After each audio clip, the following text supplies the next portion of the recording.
Hi guys, this is Mrs. Gassler, and in this video we're going to talk about x versus t graphs with constant acceleration. And we're going to compare them a little bit to x versus t graphs where the constant velocity and what that looks like. So when we had, and what they have in common. So this is a Venn diagram. You remember those from math class? So in a Venn diagram, this is what they have in common.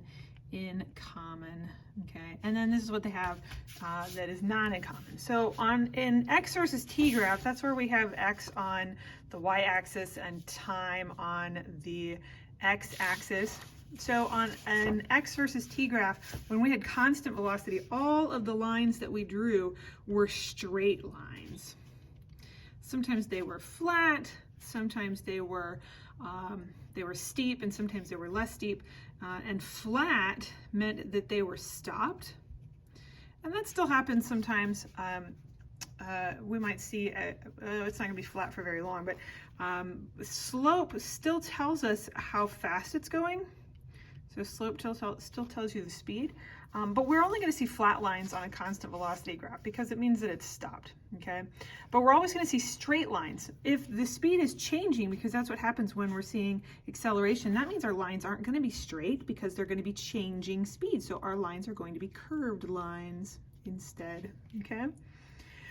It's going to be kind of harder to measure. We won't be able to measure the speed.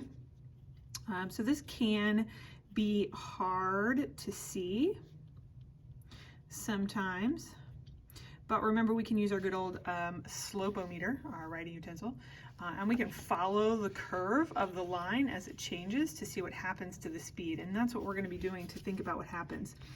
They still have the same thing that if the line goes up, that means it's going in the positive direction.